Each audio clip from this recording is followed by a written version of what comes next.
ব্লগটা আমি বিকেল থেকে শুরু করছি। আশা করি আপনাদের ভালো লাগবে। একটু ছোট্ট হয়েছে ব্লগটা। প্লিজ প্লিজ পাশে থাকবেন আর ভালোবাসা দেবেন। রেডি হয়ে গেছি আমি, ওখানে আছে হাজবেন্ড বাবু আর এখানে আছে প্রিয়াংশু বাবু। সবাই আমরা রেডি, এরপরে বেরিয়ে পড়ছি।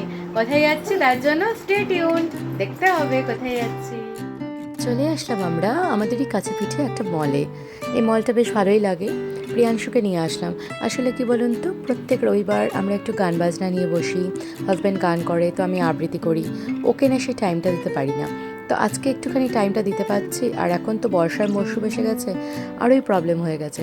তাই ভাবলাম দুজনে মিলে একটু টাইমটা দিই ওকে। ও একটু চেয়ারফুল থাকুক, ও ভালো থাকুক।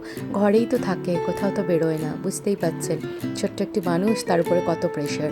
হাজব্যান্ড এখানে ভিডিওটা করতে করতে বললাম, তুমি কোথায়? বললো, এই যে আমি এসে যাচ্ছি। এই যে এসে গেল। আর এই যে আমরা এখানে প্রিয়াংশুকে বলছি, তাকাও তাকাও, এখানে তাকাও। তো প্রিয়াংশু দেখলো, হাই করলো। ওর এখন একটুখানি ক্যামেরা বুঝতে অসুবিধা তো হবেই, মানে মোবাইল ক্যামেরা বুঝতে। এই যে ওর আসল জায়গা, আনন্দের জায়গা, সেটা হলো একটু গাড়ি চড়া। জানেন, প্রতিবার এটা হয়। ছোটোবেলায় কী হতো, একটা গাড়ি চড়েই ওর ভালো লেগে যেত।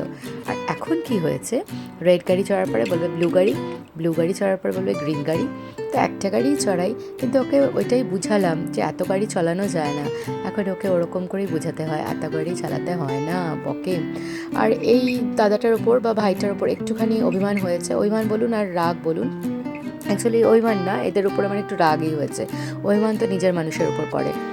আমি ভুল বললাম, রাগ হয়েছে। অ্যাকচুয়ালি যখন 50 টাকা নিত তখন 5টা রাউন্ড দিত এরা। আর এখন ওরা দাম বাড়িয়ে দিয়েছে 70 টাকা, কারণ অনেক বাচ্চা আসছে। 70 টাকা রাউন্ড করে দিয়েছে মানে 4টা। তো তখন আমার রাগ হয়ে গেল। আমি বললাম, এটা কি কি তুমিও গাড়ি চড়বে?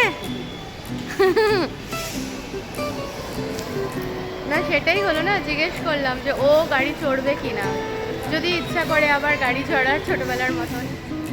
হাজব্যান্ড জিজ্ঞেস করলো, তোমার কাছে ব্যাগ আছে? আমি তো ব্যাগ নিয়ে বেরোইনি, শুধু তোকে ঘোরাতে নিয়ে বেরিয়েছি।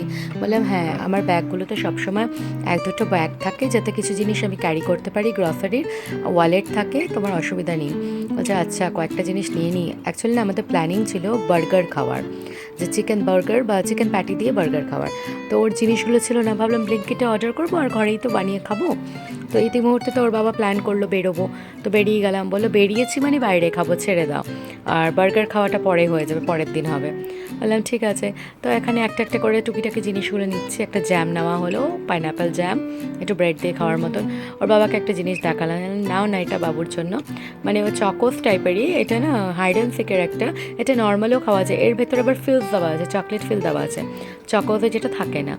তো আমার জন্য একটা একটা করে জিনিস দেখছি। তারপরে প্রিয়াংশু এসে বললো, মাম্মা পাস্তা নেবে? বললাম, হ্যাঁ। ও নিয়েছে ফুচকার পাঁপড়। বলছে, বাবাকে বলছে, বাবা এটা নেব।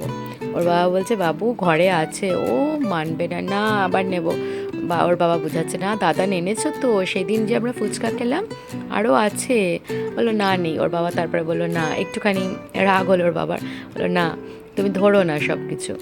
আসলে না, ব্যাপারটা কি, বাচ্চাদের একটু বোঝাতে হয়, কিছু করার নেই। এতদিন পরে আসছে, বাচ্চারা করবে। দেখবেন রোজ রোজ মলে আসলে তখন আর ওদের এইসব করার ইচ্ছা থাকবে না। এখানে সব ওই ঠান্ডার ফ্রোজেন আইটেমগুলো, এইগুলো। ওর বাবা যখন বিলিং করছিল, এই যে এসকেলেটারটা দেখলেন চড়া আর নামার, আমি এটা 7বার ওকে চড়িয়েছে, নামিয়েছে। প্রিয়াংশু ছোটোবেলা থেকে এটা চড়তে নামতে খুব ভালোবাসে। ও নিজে নিজেই করবে। যখন ওর 2 বছরের বয়স ছিল তখন থেকেই ওর অভ্যাসটা, তখন থেকেই ও এরকম করতো। আর এখন তো আরও বেশি। তো লাস্টে ওর বাবা যখন বেরোলো বিলিং করিয়ে, তখন আবার বাবার সাথে চললো। ঠিক আছে চড়ো বাবা, ঠিক আছে, ইচ্ছা করছে। আর ওর খুশির জন্য এসছি, তো এইটুকু করবো না, এটা হতে পারে। আর এই যে ব্যাগটা দেখছেন, এইখান থেকে স্মার্ট বাজার থেকেই দিয়েছিল 12 টাকার কি অফারে। তো এটা আমার ব্যাগে সবসময় থাকে, একটা পিঙ্ক, একটা অরেঞ্জ। বাস, এই যে এই মলটায় এসেছিলাম। অ্যাকচুয়ালি এটাকে ওজন গ্যালেরিয়া বা শ্রীরাম মলটার নাম হচ্ছে শ্রীরাম মল, ওজন গ্যালেরিয়া বলেও অনেকে চেনে। তো যাই হোক, আমরা এখানে না স্ট্রিট সাইড ফুড খাবো আজকে। প্রিয়াংশু বুঝতে চাইছে না। প্রিয়াংশু অ্যাকচুয়ালি কাঁটা চামচ দিয়ে হোটেলে খাবে, যেটা শেখানো হয়েছে বাচ্চাকে, যেটা নিয়ে যাওয়া হয়েছে। এখন ওটা আজকে ওকে শেখালাম, বললাম, বুঝাচ্ছিলাম যে স্ট্রিট ফুডও খেতে হয়, দেখো কত মজা লাগে। তাই জন্য এখানে না আমরা অমৃতসরি কুলচা খাবো। এই দাদাটা বেশ ভালোই বানায় কুলচাগুলো। আর গরম গরম বানিয়ে দেয়। আমরা একটা মিক্সড ভেজ কুলচা আর একটা পনির কুলচা অর্ডার দিয়েছিলাম। এনারা পাঞ্জাবি আর সুপার বানায়, দারুণ দারুণ হয় কিন্তু।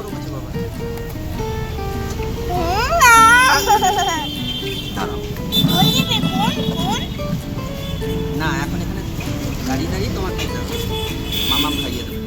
আমরা ওটাই আছি।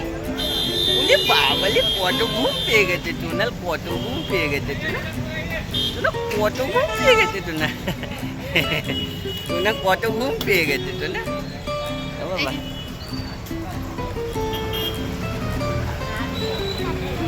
এই যে বাবা, এই যে বাবা শোনা, শোনা এই যে বাবা এদিকে দেখো। একবার ওদিকে তাকিয়ে না, একবার ওদিকে তাকাও, বাবার দিকে তাকাও।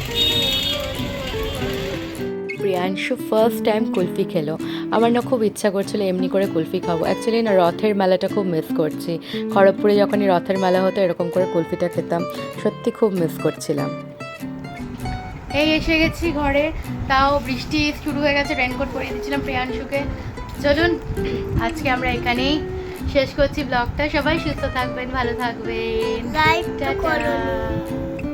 ব্লগটা এন্ড করেও আমাকে ব্লগটা শুরু করতে হলো। কেমন আমি শেষ করে দিলাম বলে কমপ্লিট করে দিলাম। প্রিয়াংশুর খুব ঝোঁক চেপেছে পড়াশোনার, আপনারা জানেনই, কোনো শিডিউলিং নেই, কোনো টাইম নেই, ও যখন ইচ্ছা পড়ে।